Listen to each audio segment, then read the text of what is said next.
Aujourd'hui, tout le monde réagit, mais très peu de gens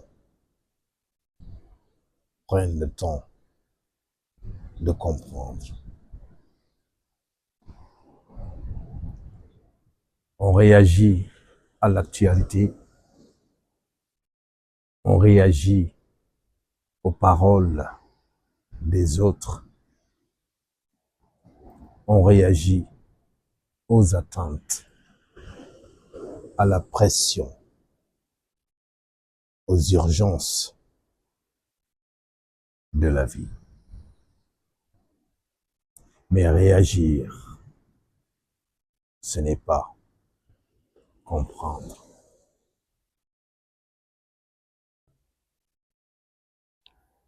Il y a longtemps, moi aussi, j'ai cru que réagir vite, c'était une force, que répondre immédiatement, s'adapter, c'était ça, être intelligent, être responsable. Mais avec le temps, j'ai compris que la plupart du temps, quand on réagit vite, on ne vit pas vraiment. On obéit.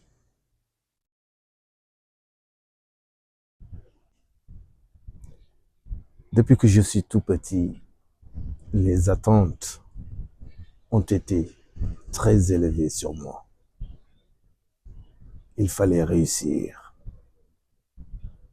Il fallait choisir les bonnes voies.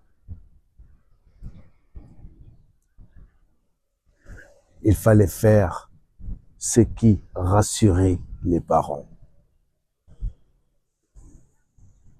la famille,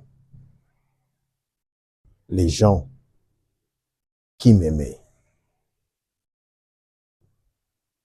Et sans m'en rendre compte, cette pression est devenue intérieure.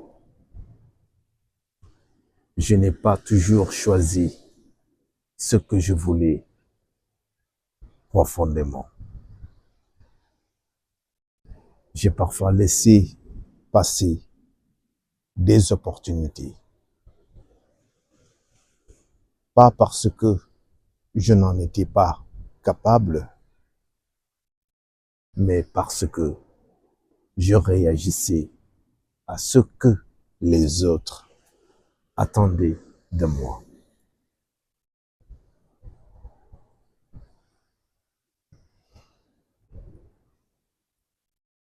Avec les années, j'ai compris quelque chose d'essentiel. Réagir, ce n'est pas choisir. Réagir, c'est s'adapter, c'est répéter un conditionnement. Comprendre, en revanche, comprendre demande du temps, du silence, du recul. Quand tu ralentis, tu commences à voir clair. Tu observes ta vie, tes décisions, tes blocages. Et tu réalises que beaucoup de choses que tu fais ne viennent pas vraiment de toi, mais de la peur de décevoir, de rater, de ne pas être à la hauteur.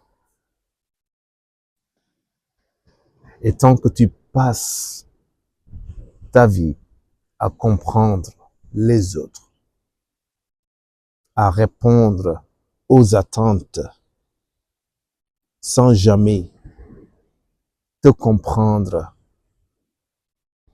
toi-même, tu construis une vie qui n'est pas pleinement la tienne.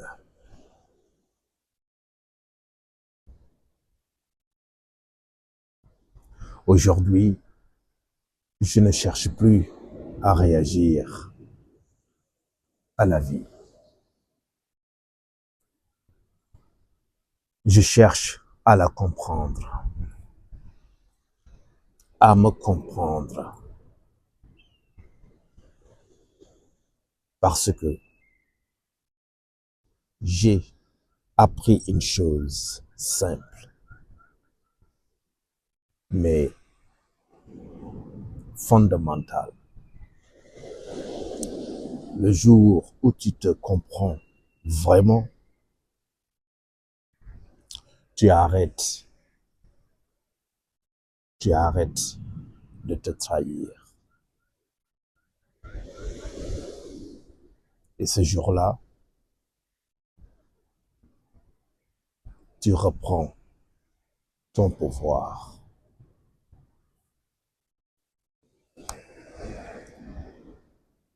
Comprendre le monde commence toujours par se comprendre soi-même.